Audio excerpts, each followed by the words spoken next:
सुनी पुकार दातार प्रभ,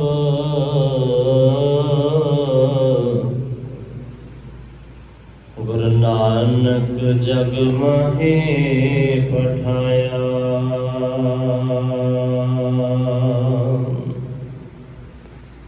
शरण तोए रह रास कर, चरना अमृत सिखा पिलाया।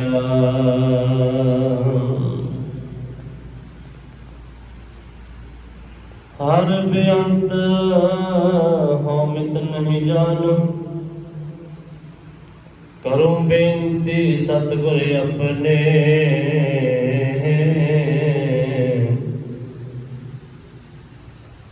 हर बेअंत होमित न जानो, करूं बेनती सतगुर अपने। मैं मूर्ख देहो उपदेसो रे,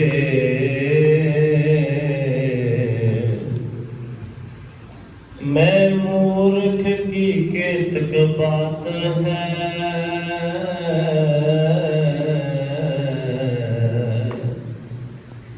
कोट पराती तरया रे,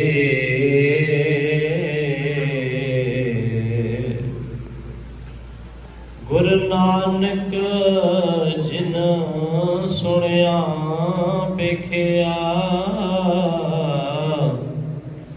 से फिर गर्भासना परिया रे।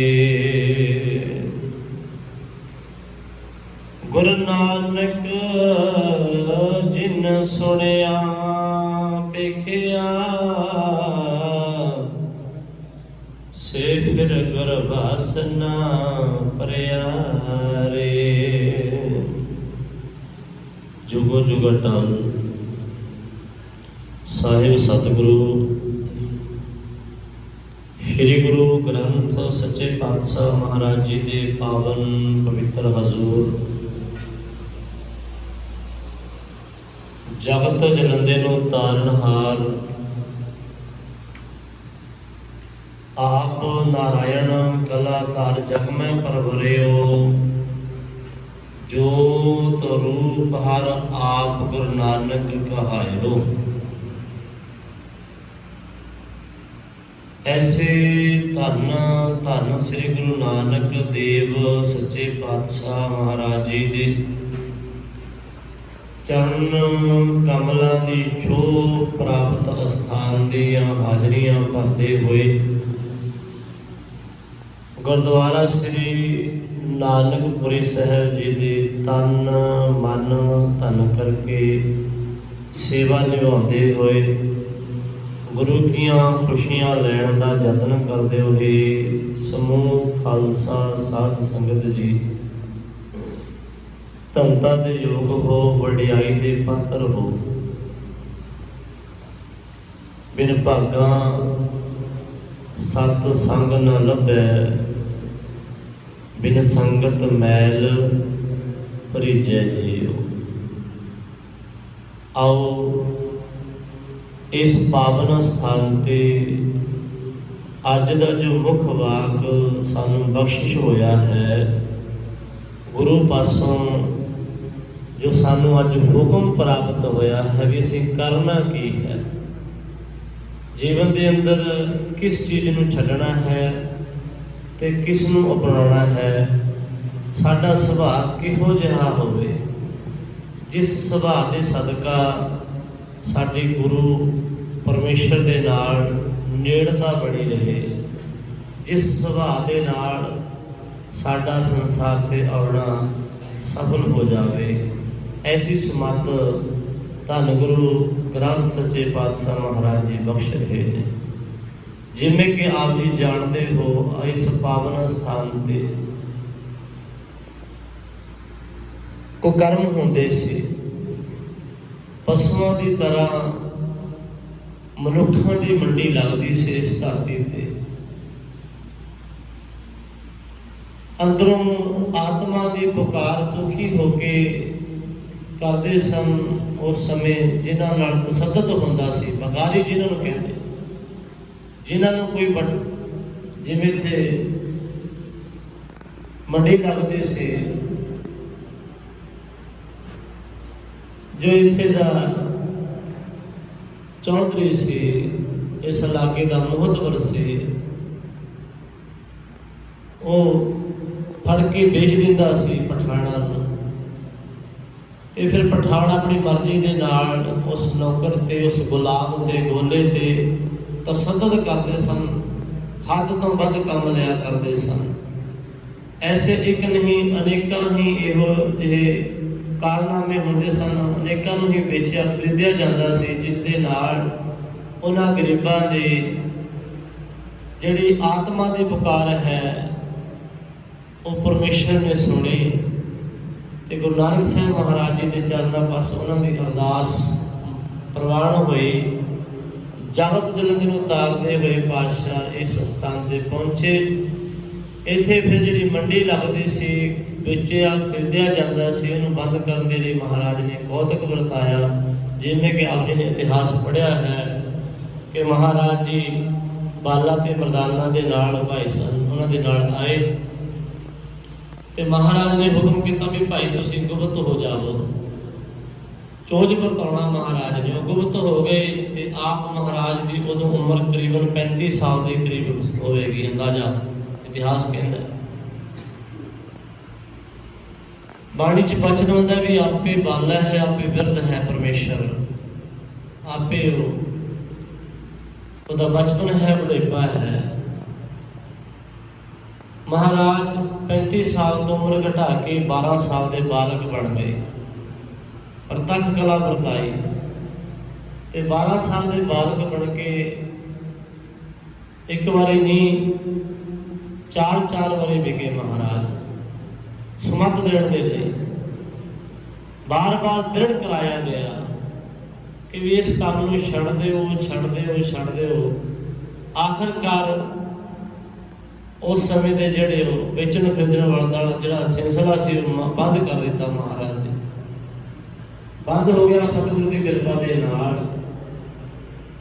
ਸੋ ਐਸੇ ਸਤਿਗੁਰੂ ਧੰਨ ਗੁਰੂ ਨਾਨਕ ਦੇਵ ਸੱਚੇ ਪਾਤਸ਼ਾਹ ਮਹਾਰਾਜ ਜੀ ਜਿੱਥੇ ਜਾਏ ਬਹਿ ਮੇਰਾ ਸਤਿਗੁਰੂ, ਸੋ ਥਾਨ ਸੁਹਾਵਾ ਰਾਮ ਰਾਜੇ। ਸਤ ਧਰਤੀ ਪਈ ਹਰਿਆਵਲੀ, ਜਿੱਥੇ ਮੇਰਾ ਸਤਿਗੁਰ ਬੈਠਾ ਆਏ। ਸੇ ਜੰਤ ਪਈ ਹਰਿਆਵਲੀ, ਜਿਨੇ ਮੇਰਾ ਸਤਿਗੁਰ ਦੇਖਿਆ ਜਾਏ। ਮੁੱਖ ਇਹਦਾ ਭਾਵ ਹੈ ਵੀ ਜਿੱਥੇ ਮਹਾਰਾਜ ਬਹਿ ਗਏ ਨੇ ਨਾ, ਉਸ ਧਰਤੀ ਨੂੰ ਭਾਗ ਲੱਗ ਗਏ। ਤੇ ਉਸ ਧਰਤੀ ਨੂੰ ਜਿਹਨੇ ਫਿਰ ਆ ਕੇ ਸੇਵਕ ਬਣ ਕੇ, ਜਨ ਬਣ ਕੇ ਸੇਵਿਆ, ਨਤਮਸਤਕ ਹੋਏ, ਕਹਿੰਦੇ ਉਹਨਾਂ ਦੇ ਅੰਦਰ ਦਾ ਵੀ ਸੁੱਕਾ ਹੋਇਆ ਹਰਾ ਹੋ ਜਾਂਦਾ ਹੈ, ਉਹਨਾਂ ਦਾ ਸੁਭਾਅ ਵੀ ਬਦਲ ਜਾਂਦਾ ਹੈ। ਉਹ ਵੀ ਉਹਨਾਂ ਦੇ ਅੰਦਰ ਵੀ ਸੰਤਤਾਈ ਆ ਜਾਂਦੀ ਹੈ, ਨਿਰਮਲਤਾਈ ਆ ਜਾਂਦੀ ਹੈ, ਬੰਦਗੀ ਆ ਜਾਂਦੀ ਹੈ। ਐਸੀ ਹੀ ਬੰਦਗੀ ਦਾ ਜੋ ਅੱਜ ਦਾ ਮਹਾਰਾਜ ਨੇ ਸਾਨੂੰ ਹੁਕਮ ਕੀਤਾ ਹੈ, ਆਓ ਗੁਰੂ ਫਤਿਹ ਦੀ ਸਾਂਝ ਪਾਈਏ, ਅੱਜ ਦੇ ਮੁੱਖ ਭਾਗ ਦੇ ਵਿਚਾਰ ਦੇ ਨਾਲ ਜੁੜੀਏ। ਸਤਿਗੁਰੂ ਪਾਤਸ਼ਾਹ ਰਹਿਮਤ ਕਰਨ ਸਾਰੇ ਆਖੋ ਜੀ ਸਤਨਾਮ ਸ਼੍ਰੀ ਵਾਹਿਗੁਰੂ ਸਾਹਿਬ ਜੀ। ਸਤਨਾਮ ਸ਼੍ਰੀ ਵਾਹਿਗੁਰੂ ਸਾਹਿਬ ਜੀ। ਧੰਨ ਗੁਰੂ ਗ੍ਰੰਥ ਸੱਚੇ ਪਾਤਸ਼ਾਹ ਮਹਾਰਾਜ ਜੀ ਦੇ 679 ਅੰਗ ਤੇ ਅੱਜ ਦਾ ਜਿਹੜਾ ਮੁੱਖ ਵਾਕ ਹੈ, ਸੁਭਾਏਵਾਨ ਹੈ। ਪੰਜਮ ਪਾਤਸ਼ਾਹ ਧੰਨ ਗੁਰੂ ਅਰਜਨ ਦੇਵ ਸੱਚੇ ਪਾਤਸ਼ਾਹ ਮਹਾਰਾਜ ਜੀ ਬਖਸ਼ ਰਹੇ ਨੇ। ਧੰਨਾ ਸ੍ਰੀ ਮਹੱਲਾ ਪੰਜਵਾ ਘਰ ਸਤਵਾ। ਇੱਕ ਓੰਕਾਰ ਸਤਿਗੁਰ ਪ੍ਰਸਾਦ। ਧਨਾਸਰੀ ਰਾਗ ਹੈ ਜੀ, ਪੰਜਮ ਪਾਤਸ਼ਾਹ ਮਹਾਰਾਜ ਜੀ ਦਾ ਪਾਵਨ ਬਚਨ ਹੈ। ਤੇ ਧੰਨ ਗੁਰੂ ਅਰਜਨ ਦੇਵ ਸੱਚੇ ਪਾਤਸ਼ਾਹ ਮਹਾਰਾਜ ਜੀ ਇਸ ਸ਼ਬਦ ਨੂੰ ਰਾਗੀ ਸਿੰਘਾਂ ਦੇ ਲਈ ਸੱਤਵੇਂ ਘਰ ਵਿੱਚ ਗਾਉਣ ਦਾ ਹੁਕਮ ਕਰਦੇ ਨੇ। ਜਦੋਂ ਸੁਰ ਤਾਲ ਤੇ ਸ਼ਬਦ ਗਾਈਦਾ ਨਾ, ਰਾਗਾਂ ਨੂੰ ਦੇ ਵਿੱਚ ਨਿਯਮਬੱਧ ਕੀਤਾ ਮਹਾਰਾਜ ਨੇ ਬਾਣੀ ਨੂੰ। ਰਾਗ ਇੱਕ ਐਸੀ ਸ਼ੈ ਹੈ ਜਿਹਦੇ ਵਿੱਚ ਮਿਲਾ ਕੇ ਜੋ ਗਾਇਆ ਜਾਵੇ ਉਹ ਆਤਮਾ ਤੇ ਬੜੀ ਛੇਤੀ ਅਸਰ ਕਰਦਾ ਹੈ। ਰਾਗਾਂ ਨੂੰ ਮਹਾਰਾਜ ਨੇ ਭਾਗ ਲਾਏ ਪ੍ਰਵਾਨ ਕੀਤਾ ਤੇ ਉਹਦੇ ਵਿੱਚ ਘਰ ਹੁੰਦੇ ਨੇ, ਜਿਵੇਂ ਹਾਰਮੋਨੀਅਮ ਤੇ ਆਪਾਂ ਦੇਖਦੇ ਆ ਨਾ, ਕਾਲੇ ਸੁਰ ਜਿਹੜੇ ਹੁੰਦੇ ਨੇ, ਚਿੱਟੇ ਸੁਰ, ਕਾਲੇ ਸੁਰ।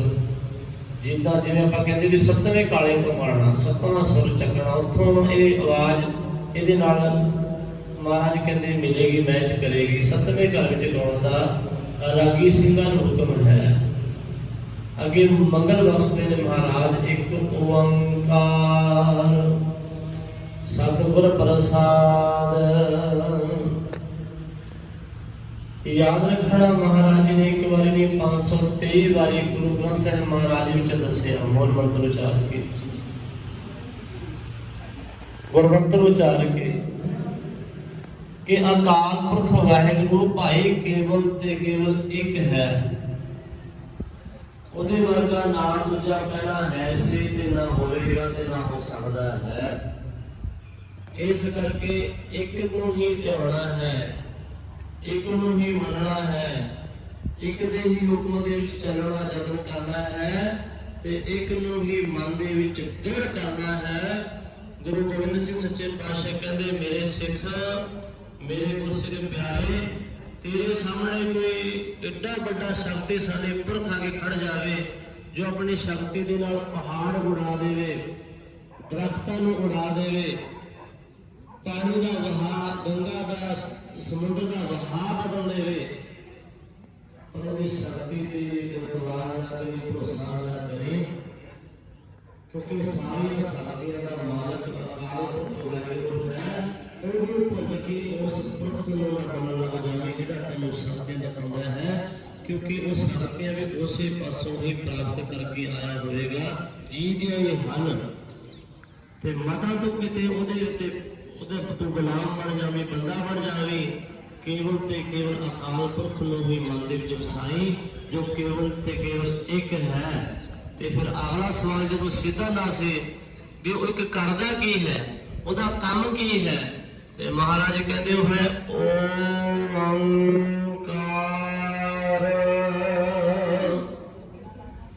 ਉਹਦਾ ਕੰਮ ਹੈ ਸ੍ਰਿਸ਼ਟੀ ਨੂੰ ਬਣਾਉਣਾ ਤੇ ਸ੍ਰਿਸ਼ਟੀ ਨੂੰ ਬਣਾ ਕੇ ਉਹਦੇ ਵਿੱਚ ਆਪ ਵਸਣਾ, ਆਪ ਵਰਤਣਾ। ਓੰਕਾਰ ਉਸ ਸ੍ਰਿਸ਼ਟੀ ਨੂੰ ਰੋਜੀ ਰੋਟੀ ਦੇਣੀ, ਕੰਮ ਕਾਰ ਦੇਣਾ, ਸੰਭਾਲਣਾ, ਬਸਤਰ ਕੱਪੜੇ ਦੇਣੇ, ਸਵਾਸ ਚਲਾਣੇ। ਜਿਵੇਂ ਕੋਈ ਕਾਰੀਗਰ ਕੋਈ ਚੀਜ਼ ਬਣਾਉਂਦਾ ਹੈ, ਮਸ਼ੀਨਰੀ ਬਣਾਉਂਦਾ ਹੈ, ਉਹ ਮਸ਼ੀਨਰੀ ਨੂੰ ਬਣਾਉਣ ਦੇ ਲਈ ਉਹਦੇ ਨੂੰ ਮਟੀਰੀਅਲ ਚਾਹੀਦਾ, ਮਟੀਰੀਅਲ ਨੂੰ ਹੋਰ ਪਾਸੋਂ ਲੈਣਾ ਪੈਂਦਾ ਹੈ ਤੇ ਮਸ਼ੀਨ ਤਿਆਰ ਕਰ ਦਿੰਦਾ ਤੇ ਮਸ਼ੀਨ ਵਿੱਚ ਚਲਾਉਣ ਦੇ ਲਈ ਉਹਨੂੰ ਤੇਲ ਚਾਹੀਦਾ, ਕੋਲਾ ਚਾਹੀਦਾ, ਪੈਟਰੋਲ, ਹੋਰ ਇੰਧਨ ਚਾਹੀਦਾ। ਪਰ ਪਰਮੇਸ਼ਰ ਨੇ ਆਪਣੇ ਵਜੂਦ ਤੋਂ ਸ੍ਰਿਸ਼ਟੀ ਬਣਾਈ, ਪੁਰਸ਼ ਜੋ ਬਣਾਏ, ਜੀਵ ਜੰਤੂ ਬਣਾਏ, 84 ਲੱਖ ਜੁਨਾਂ ਬਣਾਈਆਂ ਤੇ ਉਹਨਾਂ ਦੇ ਅੰਦਰ ਆਪ ਹਿਰਦਿਆਂ ਦੇ ਅੰਦਰ ਧੜਕਣ ਬਣ ਕੇ ਆਪ ਧੜਕ ਰਿਹਾ ਹੈ। ਇਸ ਕਰਕੇ ਉਹ ਕਾਲ ਵਿਹਾਰ ਸ੍ਰਿਸ਼ਟੀ ਦੀ ਆਪ ਚਲਾ ਰਿਹਾ ਹੈ, ਉਹ ਹੈ ਓੰਕਾਰ। ਤੇ ਅਗਲਾ ਸਵਾਲ ਜਦੋਂ ਓੰਕਾਰ ਬਾਬਤ ਸਿੱਧਾ ਦਾ ਸੀ, ਇਹਦੇ ਵਿੱਚ ਆਉਂਦਾ ਬਚਨ ਵੀ ਚਲੋ ਠੀਕ ਹੈ, ਉਹ ਪੈਦਾ ਕਰਦਾ, ਪਾਲਦਾ ਤੇ ਫਿਰ ਸੰਭਾਲਦਾ ਵੀ ਹੈ, ਫਿਰ ਲੈਦਾ ਕੌਣ ਕਰਦਾ ਹੈ? ਜਿਹੜੀ ਉੱਪਰ ਡੰਡੀ ਖਿੱਚੀ ਹੈ ਨਾ, ਓੰਕਾਰ ਕਹਿੰਦੇ ਵੀ ਫਿਰ ਸਮੇਤ ਸਮਾਗਤ ਵੀ ਉਹੀ ਕਰਦਾ ਹੈ। ਜਦ ਉਹਦੇ ਕਰਖ ਕਰਾ ਕਰ ਤਾਰਾ ਪਰਜਾ ਤਰਤ ਤਬ ਦੇਹ ਅਪਾਰਾ। ਪਰਮੇਸ਼ਰ ਦਾ ਜਦੋਂ ਜੀ ਕੀਤਾ ਨਾ, ਮਹਾਰਾਜ ਦਾ ਪਰਮੇਸ਼ਰ ਦਾ ਜਦੋਂ ਹੁਕਮ ਉਹਦਾ ਮੌਜ ਆਈ, ਕੀਤਾ ਬਸ ਹੋਏ ਕੋ ਕਵਾਓ ਤਿਸਤੇ ਹੋਏ ਲੱਖ ਦਰਿਆਓ। ਇੱਕ ਸ਼ਬਦ ਉਚਾਰ ਕੇ ਸ੍ਰਿਸ਼ਟੀ ਬਣਾ ਦੇਤੇ। ਜਬ ਉਹਦੇ ਕਰਖ ਕਰਾ ਕਰ ਤਾਰਾ ਪਰਜਾ ਤਰਤ ਤਬ ਦੇਹ ਅਪਾਰਾ। ਦੇਹਾਂ ਬਿਆੰਤ ਦੇਹਾਂ ਪ੍ਰਗਟ ਕਰ ਦਿੱਤੀਆਂ ਸ੍ਰਿਸ਼ਟੀ ਦੇ ਬਿਆੰਤ ਜੀਵ ਜੰਤੂ।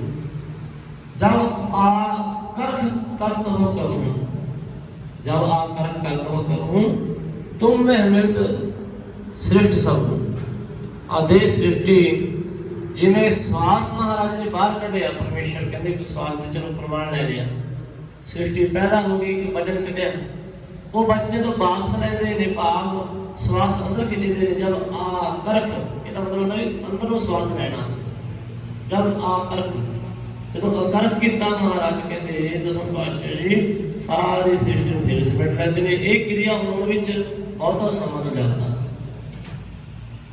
ਪੜ੍ਹਦੇ ਆ ਨਾ ਹਰਨ ਭਰਨ ਜਾਗਾ ਮੰਤਰ ਕੋ, ਉਹਦੇ ਜਿਹੜਾ ਮਹਾਰਾਜ ਕਹਿੰਦੇ ਪਰਮੇਸ਼ਰ ਦਾ ਸ੍ਰਿਸ਼ਟੀ ਬਣਾਉਣ ਦਾ ਤੇ ਮਿਟਾਉਣ ਦਾ ਜਿਹੜਾ ਕੰਮ ਉਹ ਅੱਖ ਦੇ ਫੋਰ ਦਾ ਹੈ, ਜਿੰਨਾ ਸਮਝਦਾ ਹੈ ਹਰਨ ਭਰ ਜਾਗਾ। ਤੇ ਇਸੇ ਤਰ੍ਹਾਂ ਮਹਾਰਾਜ ਕਹਿੰਦੇ ਇਹ ਐਸੇ ਪਰਮੇਸ਼ਰ ਦੀ ਜਿਹੜੀ ਪ੍ਰਾਪਤੀ ਹੈ ਉਹ ਕਿੱਥੋਂ ਆਉਂਦੀ ਹੈ ਜੀ? ਸਤਿਗੁਰ ਪ੍ਰਸਾਦ। ਉਹ ਸੱਚੇ ਗੁਰੂ ਦੀ ਕਿਰਪਾ ਦੇ ਨਾਲ ਪ੍ਰਾਪਤ ਹੁੰਦੇ ਨੇ। ਹੁਣ ਸਤਿਗੁਰੂ ਕੈਸਾ ਹੈ ਇਹ ਵੀ ਯਾਦ ਰੱਖਣਾ। ਹੁਣ ਆਪਾਂ ਸ੍ਰੀ ਸੁਖਮਨੀ ਸਾਹਿਬ ਪੜ੍ਹ ਰਹੇ ਸਨ, ਗੁਰੂ ਬਹੁਤ ਬੜੇ ਫਿਰਦੇ ਨੇ, ਬਹੁਤ ਲੰਬੀ ਲਿਸਟ ਹੈ ਗੁਰੂਆਂ ਦੀ ਸੰਸਾਰ ਦੇ ਅੰਦਰ। ਪਰ ਧੰਨ ਗੁਰੂ ਅਰਜਨ ਦੇਵ ਮਹਾਰਾਜ ਜੀ ਕਹਿੰਦੇ ਗੁਰੂ ਪਤਾ ਕੌਣ ਹੈ, ਕਿਹੋ ਜਿਹਾ ਹੁੰਦਾ ਹੈ? ਸਤਿਪੁਰਖ ਜਿਨ ਜਾਣਿਆ ਸਤਿਗੁਰ ਤਿਸ ਕਾ ਨਾਉ, ਉਹ ਹੈ ਗੁਰੂ। ਹੁਣ ਸਤਿਪੁਰਖ ਕਿਹਨੇ ਜਾਣਿਆ? ਸਤਿਪੁਰਖ ਜਾਣਿਆ ਅਕਾਲ ਪੁਰਖ ਦੇ ਜਿਹੜੇ ਭੇਤੀ ਨੇ ਉਹ ਹਨ ਧੰਨ ਗੁਰੂ ਨਾਨਕ ਸੱਚੇ ਪਾਤਸ਼ਾਹ ਮਹਾਰਾਜ ਜੀ। ਤੇ ਧੰਨ ਗੁਰੂ ਨਾਨਕ ਪਾਤਸ਼ਾਹ ਨੂੰ ਸਿੱਧਾ ਨੇ ਪਹਿਚਾਨਿਆ, ਵਾਹਿਗੁਰੂ ਭੱਟ ਸਾਹਿਬਾਨ ਨੇ ਪਹਿਚਾਨਿਆ। ਜੋਤ ਨੂੰ ਪਹਿਚਾਨ ਕੇ ਕਹਿੰਦੇ ਵੀ ਆਪ ਨਾਰਾਇਣ ਕਲਾਧਾਰ ਜਗ ਮੈਂ ਪਰ ਵਰਿਓ, ਜੋਤ ਰੂਪ ਆਪ ਗੁਰੂ ਨਾਨਕ ਕਹਾਇਓ। ਇਹ ਭਾਈ ਸੰਸਾਰ ਦੇ ਅੰਦਰ ਸੰਸਾਰ ਦਾ ਭਲਾ ਕਰਨ ਦੇ ਲਈ ਅਕਾਲ ਪੁਰਖ ਵਾਹਿਗੁਰੂ ਜੋ ਨਿਰਗੁਣ ਸਰੂਪ ਹੈ, ਜੋ ਦਿਖਦਾ ਨਹੀਂ, ਇਹਨਾਂ ਅੱਖਾਂ ਦੇ ਨਾਲ ਨਹੀਂ ਦਰਸ਼ਨ ਹੁੰਦੇ ਪਰਮੇਸ਼ਰ ਵਾਹਿਗੁਰੂ ਦੇ। ਉਸ ਵਾਹਿਗੁਰੂ ਨਿਰੰਕਾਰ ਨੇ ਆਪਣਾ ਸਰਗੁਣ ਸਰੂਪ ਧਾਰਨ ਕੀਤਾ, ਭਾਵ ਪੰਜ ਭੌਤਿਕ ਸਰੀਰ ਧਾਰਨ ਕਰ ਲਿਆ। ਪੰਜ ਭੌਤਿਕ ਸਰੀਰ ਗੁਰੂ ਨਾਨਕ ਸਾਹਿਬ ਮਹਾਰਾਜ ਜੀ ਦਾ ਧਾਰਨ ਕਰ ਲਿਆ ਪਰਮੇਸ਼ਰ ਨੇ ਸ੍ਰਿਸ਼ਟੀ ਨੂੰ ਤਾਰਦੇ ਨੇ। ਦੇਖੋ ਕਿੰਨੇ ਅਸਥਾਨ ਨਿਵਾਜੇ ਨੇ ਪਰਮੇਸ਼ਰ ਗੁਰੂ ਪਰਮੇਸ਼ਰ ਨੇ। ਇੰਨੇ ਅਸਥਾਨਾਂ ਨੂੰ ਕਿਸੇ ਪੈਗੰਬਰ ਨੇ, ਪੀਰ ਨੇ, ਔਲੀ ਨੇ ਭਾਗ ਨਹੀਂ ਲਾਏ ਜਿੰਨੇ ਅਸਥਾਨ ਗੁਰੂ ਨਾਨਕ ਜੋਤ ਨੇ ਸੰਸਾਰ ਦੇ ਅੰਦਰ ਪ੍ਰਗਟ ਕੀਤੇ ਨੇ। ਲੱਖਾਂ ਹੀ ਗੁਰੂ ਘਰ ਨੇ, ਇਤਿਹਾਸਕ ਅਸਥਾਨ ਜਿੱਥੇ ਜਿੱਥੇ ਦਸਾਂ ਜਾਮਿਆਂ ਦੇ ਵਿੱਚ ਵਿਚਰ ਕੇ ਪਰਮੇਸ਼ਰ ਗੁਰੂ ਨੇ ਲੋਕਾਈ ਦਾ ਭਲਾ ਕੀਤਾ ਹੈ। ਕਿਤੇ ਕੋਈ ਕੌਤਕ ਵਰਤਿਆ, ਕਿਤੇ ਕੋਈ ਕੌਤਕ ਵਰਤਿਆ। ਤੇ ਮੇਰੇ ਪਾਤਸ਼ਾਹ ਪੰਜਵੇਂ ਪਾਤਸ਼ਾਹ ਜੀ ਕਹਿੰਦੇ ਐਸਾ ਗੁਰੂ ਹੀ ਪਰਮੇਸ਼ਰ ਨਾਲ ਮਿਲਾ ਸਕਦਾ ਹੈ। ਐਸੇ ਗੁਰੂ ਦੀ ਖੁਸ਼ੀ ਲੈਣ ਦਾ, ਕਿਰਪਾ ਲੈਣ ਦਾ ਯਤਨ ਕਰਦੇ ਰਹੀਏ, ਯਤਨ ਕਰਦੇ ਰਹੀਏ। ਇੱਕ ਓੰਕਾਰ ਸਤਿਗੁਰ ਪ੍ਰਸਾਦ। ਛੋਟੀ ਜਿਹੀ ਗੱਲ ਦੇ ਵਿੱਚ ਗੁਰੂ ਸਾਹਿਬ ਨੇ ਦੋ ਤਿੰਨ ਸ਼ਬਦਾਂ ਦੇ ਵਿੱਚ ਪੂਰਾ ਗੁਰੂ ਗ੍ਰੰਥ ਸਾਹਿਬ ਮਹਾਰਾਜ ਜੀ ਦੀ ਗੱਲ ਕਰ ਦਿੱਤੀ ਹੈ, ਵਿਆਖਿਆ ਕਰ ਦਿੱਤੀ ਹੈ। ਜਦੋਂ ਗੁਰੂ ਅਰਜਨ ਗੁਰੂ ਦਸਮ ਪਾਤਸ਼ਾਹ ਮਹਾਰਾਜ ਜੀ ਘੋੜੇ ਤੇ ਚੜ੍ਹਨ ਲੱਗੇ ਨੇ, ਮੌਜ ਵਿੱਚ ਆ ਗਏ। ਮੌਜ ਵਿੱਚ ਆ ਕੇ ਮੁਖੀ ਸਿੱਖਾਂ ਨੂੰ ਭਾਈ ਆਲਮ ਸਿੰਘ ਨੱਚਣਾ, ਭਾਈ ਉੱਥੇ ਸਤਿਗੁਰੂ ਪਾਤਸ਼ਾਹ ਜੀ ਦੇ ਅਨੰਦ ਪਿਆਰੇ ਸਿੰਘ ਭਾਈ ਬਨੇ ਸਿੰਘ ਜੀ ਤੇ ਭਾਈ ਜੋਗਾ ਸਿੰਘ ਜੀ ਤੇ ਭਾਈ ਅਗੜ ਸਿੰਘ, ਇਹੋ ਜਿਹੇ ਪਿਆਰੇ ਗੁਰੂ ਕੇ ਪਿਆਰੇ ਸਿੱਖ ਮਾਮਾ ਕਿਰਪਾਲ ਚੰਦ ਜੀ ਆਦਿ ਸਾਹਮਣੇ ਖੜੇ ਨੇ। ਤੇ ਮਹਾਰਾਜ ਦੀ ਮੌਜ ਆ ਗਈ। ਪਾਤਸ਼ਾਹ ਕਹਿਣ ਲੱਗੇ ਭਾਈ ਸਾਨੂੰ ਕੋਈ ਘੋੜੇ ਦੇ ਪੌੜ ਵਿੱਚ ਚਰਨ ਪਾਉਣ ਤੋਂ ਪਹਿਲਾਂ ਗੁਰੂ ਗ੍ਰੰਥ ਸਾਹਿਬ ਮਹਾਰਾਜ ਜੀ ਦੇ ਅਰਥ ਸੁਣਾ ਦਿਓ, ਅਰਥ ਭਾਵ ਸੁਣਾ ਦਿਓ। ਸਾਰੇ ਹੈਰਾਨ ਹੋ ਗਏ ਵੀ ਇੱਡਾ ਕਰੜਾ ਪਰਚਾ ਤੇ ਸਮਾਂ ਵੀ 1-2 ਸਕਿੰਟ ਦਾ ਕਿੰਨਾ ਸਮਾਂ ਲੱਗਦਾ ਘੋੜੇ ਦੇ ਪੌੜ 'ਚ ਪੈਰ ਪਾਉਣ ਨੂੰ, ਚਰਨ ਪਾਉਣ ਨੂੰ। ਇੱਕਦਮ ਫਿਰ ਭਾਈ ਮਨੀ ਸਿੰਘ ਜੀ ਦੀ ਦ੍ਰਿਸ਼ਟੀ ਖੁੱਲ ਗਈ ਕਿਉਂਕਿ ਬੰਦਗੀ ਸੀ। ਤੇ ਆਖਣ ਲੱਗੇ ਹੱਥ ਜੋੜ ਕੇ ਮਹਾਰਾਜ ਇੱਕ ਓੰਕਾਰ ਸਤਿਗੁਰ ਪ੍ਰਸਾਦ। ਇਹ ਹੈ ਗੁਰੂ ਗ੍ਰੰਥ ਸਾਹਿਬ ਮਹਾਰਾਜ ਦੀ ਵਿਆਖਿਆ। ਬਸ ਗੁਰੂ ਗ੍ਰੰਥ ਸਾਹਿਬ ਮਹਾਰਾਜ ਦੀ ਕਮਾਈ ਕਰੇ ਬਾਣੀ ਦੀ। ਇਹ ਮੰਗਲ ਉਚਾਰਿਆ। ਅਗਲਾ ਵਚਨ ਮਹਾਰਾਜ ਜੀ ਆਰੰਭ ਕਰਦੇ ਨੇ। ਮੁੱਖ ਵਾਕ ਅੱਜ ਸਾਨੂੰ ਬਖਸ਼ਿਸ਼ ਹੋਇਆ। ਪੰਜਮ ਪਾਤਸ਼ਾਹ ਕਹਿੰਦੇ ਭਾਈ ਹਰ ਏਕ ਸਿਮਰ एक सिमर प्यारे। क्योंकि मनुख गाफल है, मोह माया की नींद भी सुता पिया है। जिवें सुते पे मनुख नूं बांह तो फड़ के जगाईदा, जिहड़ा घोर सुता पिया ਜਾਂ कोई होर अवैड़े पासे तुर रहा उन्होंने बांह फड़ के बांह मरोड़ के खिंच के लाईदा। इस तरह सानू सुते पिया आत्मक तौर पर गुरु अर्जन देव महाराज जी जगा रहे हैं। एक बारी नहीं 3 बारी कह रहे हैं, सुचेत कर रहे हैं। हर अकाल पुरख वाहिगुरु जी एक है जो हर एक सिमर एक सिमर प्यारे। हे मेरे प्यारे जीव प्राणी, वो अकाल पुरख वाहिगुरु जी का सिमरन कर सिमरन कर सिमरन कर। जो सिमरन की गल तुरती है ना, बाणी के अंदर प्रमाण मिलते हैं। भगत रविदास जी कहते भी हर के सिमरन कबीर उजागर, जन्म जन्म के हट टेका कर। ते महाराज कहते जिन्हें भी सिमरन जन्मां जन्मंतरां दे लेखे जोखे मिट गए। ਅਸੀਂ ਤਾਂ ਚੰਗੇ ਭਲੇ ਮਨੁੱਖ ਹਾਂ, ਗ੍ਰਸਤੀ ਹਾਂ, ਆਪਣਾ ਕੰਮਕਾਰ ਕਰਦੇ ਹਾਂ। ਮਹਾਰਾਜ ਕਹਿੰਦੇ ਜਿਹੜੇ ਕਲੰਕਤ ਹੋ ਚੁੱਕੇ ਸਨ, ਵੀ ਵਾਲਮੀਕ ਜੀ ਨੂੰ ਕਹਿੰਦੇ ਸਨ ਇਹ ਚੰਡਾਲ ਹੈ ਨੂੰ ਕਹਿੰਦੇ ਸਨ, ਉਹਦੇ ਕਰਮ ਇਹੋ ਜਿਹੇ ਸਨ ਬੰਦਗੀ ਦਾ ਆਉਣ ਤੋਂ ਪਹਿਲਾਂ। ਤੇ ਭਗਤ ਸਾਹਿਬਾਨ ਜੀ ਕਹਿੰਦੇ ਰੇ ਚਿਤ ਚੇਤ ਅਚੇਤ, ਅਚੇਤ ਤੋਂ ਭਾਵ ਹੈ ਭੁੱਲੇ ਹੋਏ ਪ੍ਰਾਣੀ। रे चित चेत अचेत, अपने हिरदे दे अंदर चित दे अंदर वाहिगुरु जी का सिमरन शुरू कर, ओदा चिंतन शुरू कर, चेतना शुरू कर। इहदे नाल की होवेगा?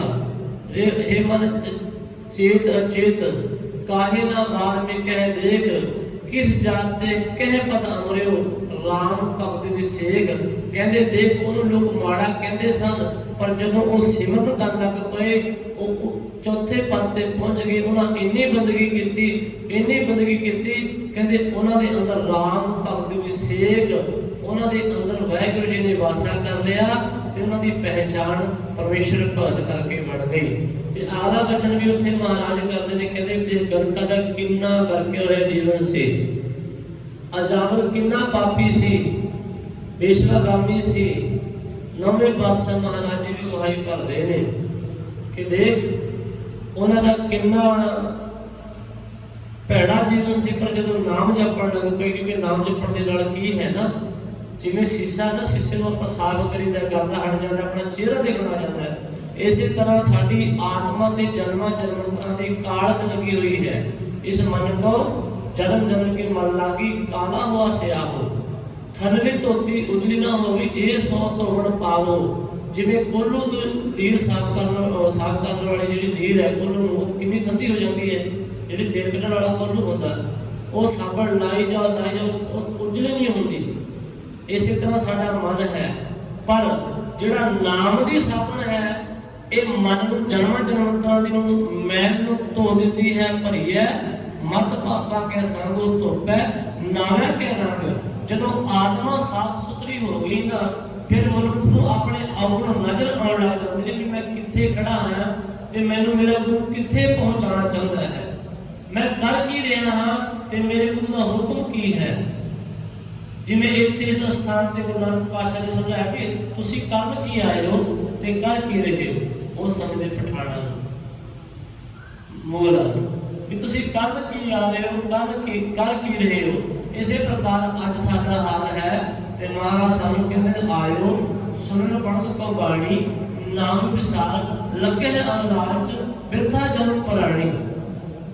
प्राणी तू आया लहा लैन, लगा कि तू पकड़े सन्मुख दी चली रैन।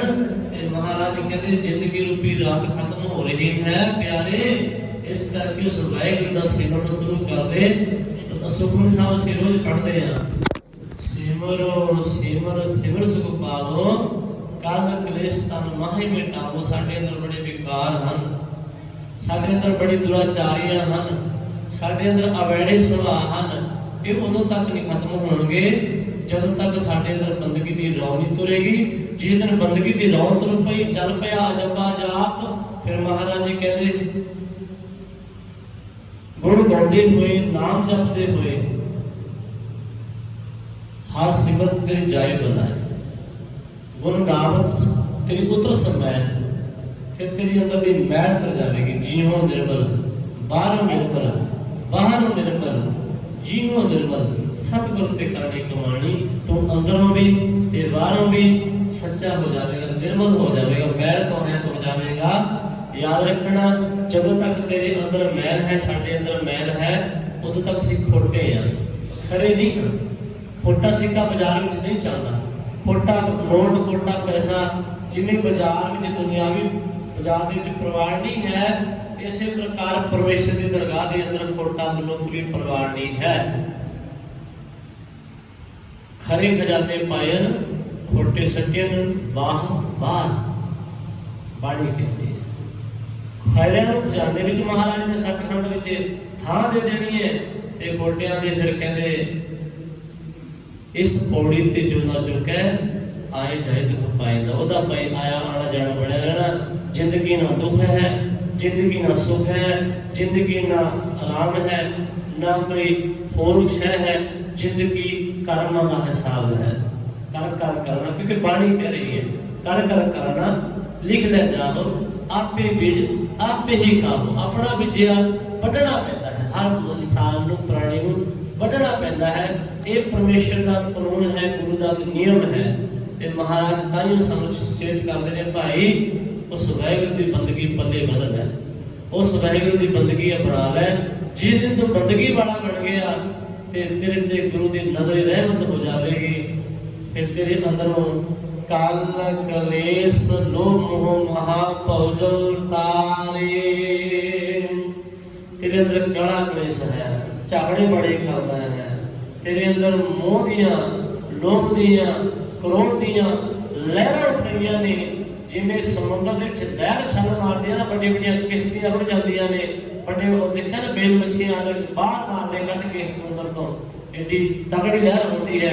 इसी तरह जिहड़े साडे अंदर थोड़ी बहुते सुरगुण होंदे ने ना, साडे अंदर जो कदे काम की लहर आ गई, कदे क्रोध की आ गई, कदे लोभ आ गया, कदे मोह आ गया, ये फिर लहर सारे किते कलाई सुख कर्म वहा के ले जाती है, सज जाने वहा ले जाती है। साडा काम की है माफ करना। असीं धर्मी भी हाँ, कुकर्मी भी हाँ। तो साडे अंदर दो ही वस रहे हैं। पर महाराज जी कहते एक चीज रखनी पैनी है। पंचम पातशाह कहते सिक्खी उत्ते सिक्खी नहीं टिकती। ते गुरु नानक देव सच्चे पातशाह कहते वस्तु अंदर वस्त समावे दूजी होवे पास। हिरदे रूपी भांडे के अंदर जे पहला एक वस्तु पई है, तेरा भैड़ा सुभाव पिया, उत्थे गुरमत नहीं वसेगी। पहला तेनों पासे करनी पैनी। जब भांडे में प्रतੱਖ तौर ते सी मान लो दुध पाउणा, ਉਹਦੇ ਚ ਪਹਿਲਾਂ ਪਾਣੀ ਪਿਆ, ਕੋਈ ਹੋਰ ਚੀਜ਼ ਪਈ ਹੈ, ਕੱਢਣੀ ਪਵੇਗੀ ਤਾਂ ਹੀ ਉਹਦੇ ਚ ਆਪਣੀ ਵਸਤੂ ਪਾਵੇਗੀ, ਦੁੱਧ ਜੋ ਵੀ ਪਾਣਾ ਚਾਹੁੰਦੇ ਆ। ਪਰ ਜੇ ਪਹਿਲਾਂ ਹੀ ਭਰਿਆ ਪਿਆ, ਅਸੀਂ ਪਹਿਲਾਂ ਹੀ ਭਰੇ ਪਏ, ਉਹਦੇ ਨਾਮ ਕਿੱਥੇ ਪਵੇਗਾ? ਪਹਿਲਾਂ ਆਪਣਾ ਹਿਰਦਾ ਸ਼ੁੱਧ ਕਰਨਾ ਪੈਣਾ, ਖਾਲੀ ਕਰਨਾ ਪੈਣਾ। ਮਹਾਰਾਜ ਜੀ ਕਹਿੰਦੇ ਜਦੋਂ ਤੇਰਾ ਹਿਰਦਾ ਸ਼ੁੱਧ ਹੋ ਗਿਆ, ਵਸਤੂ ਪਾਸੇ ਹੋ ਗਈ, ਵਸਤੂ ਅੰਦਰ ਵਸ ਹੈ, ਦੂਜੀ ਹੋਇਆ ਪਾਸ। ਇਹਦਾ ਦੋ ਭਾਵ ਨੇ, ਇੱਕ ਇਹ ਹੈ ਵੀ ਖਾਲੀ ਹੋਣਾ ਚਾਹੀਦਾ ਭਾਂਡਾ, ਦੂਜੀ ਹੋਇਆ ਪਾਸ ਦਾ ਭਾਵ ਤੇਰੇ ਪਾਸ बंदगी रूपी वस्तु भी होनी चाहिए है, खाली भांडा भी ना रहे। महाराज कहते इस तरह करते फिर जो भयदायक संसार समुद्र है, जिसके अंदर बड़िया भयानक काम क्रोध लोभ आदि दियां विकारां दियां लहरां उठ रही ने, कहते शांत हो जाएगी। प्रतੱਖ तौर पर गुरु पातशाह ने जिवें किते जमन नूं शांत किया, किते इधर पिछे दर्शन किया, कांसी उत्थे नदी नूं शांत किया, बड़े बड़े हंकारियां नूं, बड़े बड़े दैंतां नूं गुरु नानक महाराज ने रहमत करके शांत किया। सीता फिर भी उहदे सिख हाँ, साडे ते भी कृपा होवे। ते महाराज जी कहते कल कलेश लोभ भौजल तारे, इस भयदायक संसार समुद्र तो ये तेरा जिहड़ा कीता होया सिमरन है सच्चे मन दे नाल तैनूं पार उतारा कर देवेगा। तेरा रहाओ स्थाई टेक है। रहाओ का भाव होंदा भी रागी सिंह इस पंक्ति तो शब्द लाते हैं, पहली पंक्ति ले लेते हैं रहाओ वाली। ਇਹਦਾ ਭਾਵ ਇਹ ਦੂਜਾ ਭਾਵ ਜਿਹੜਾ ਮਹਾਂਪੁਰਸ਼ਾਂ ਨੇ ਇਹਦਾ ਕੱਢਿਆ ਹੈ ਗੁਰਮੁਖਾਂ ਨੇ, ਉਹ ਹੈ ਵੀ ਰਹਾ ਕੇ ਬਾਣੀ ਪੜ੍ਹਨੀ ਟਿਕ ਕੇ, ਕਾਹਲ ਨਾਲ ਨਹੀਂ। ਕਾਹਲੇ ਨਾਲ ਕੀਤਾ ਹੋਇਆ ਕੰਮ ਸਫਲ ਲਾਇਕ ਨਹੀਂ ਹੁੰਦਾ। आराम नाल जपना, आराम नाल बाणी को पढ़ना, विचार विचार के पढ़ना, रहा रहा के सोच सोच के, विश्राम दे के, कितने विश्राम लगता है, कितने जमकी देनी है, कितने दिले दिल कहे, इस तरह नियम ने बाणी पढ़न दे। एवं नहीं सानू पंजाबी आके पढ़न लगे, नहीं, बाणी संध्या करके पढ़ो, ये भी बेनती है। क्योंकि संध्या तो बिना बाणी से पढ़ते जरूर हाँ, पर गलतियां रह जाती हैं जिहदे करके सानू अर्थां दा नहीं पता लगता, ते अर्थां दे विच परमार्थ है, परमार्थ दे विच परमेश्वर की प्राप्ति है। ये बाणी का गुरु का सिद्धांत है, रास्ता दसदे ने महाराज। रहाओ तो अगला वचन महाराज जी बख्शते ने भी तुसीं जदों जपोगे ना, इस तरीके नाल जपना है, सास सास निमक निमक दिनस रैन चितारी। अपने सोच मंडल के अंदर, अपनी बिरती के अंदर, जिथे तू जिवें साडा घर का काम होंदा ना, कोई चौथे पातशाह महाराज जी के बालक जिवें वचन करते हैं भाई साहब भाई संतोख जी, जिम करके निज काज बिगड़े सिधारे, जिवें घर के काम बिगड़ जाते हैं ना, उन्होंने संभालने वास्ते असीं जल्दी करते छेती हो जाए, छेती जाए। इसी तरह महाराज का हुक्म है भी, इसे तेरे भी काम बहुत बिगड़े पे ने, तेरी आत्मा बड़ी बिगड़ी हुई है, तेरा स्वभाव बड़ा मनुखा बड़ा नहीं, इंसाना बड़ा नहीं, तेरे ਜਿਹੜੇ ਕਾਰ ਵਿਹਾਰ ने वो बिगड़े हुए ने, इन्होंने सुधार कर, छेती कर, पता नहीं कदों समा जावे। जिवें महाराज का पावन वचन है ना, हर जपंदे ना खिन ढिलना के जी मेरी जिंदड़ी मत के सब आवे के ना आवे नाम। हम आदमी हाँ एकदमी, मोल तो मोल ना जानना, अगला श्वास आवे पता नहीं ना आवे, इस करके देर ना करो। देर करते करते एक दिन करते हुए बचपन है जी, चलो जवानी में अमृत छकांगे, नाम जपांगे, ब्याह हो गया, फिर कहते चलो बच्चे बड़े हो जान दो, बच्चे बड़े हो गए जी, बच्चे ब्याह लैन दो, यही सारा दिन बहुत आदि गिनती इसी तरह है।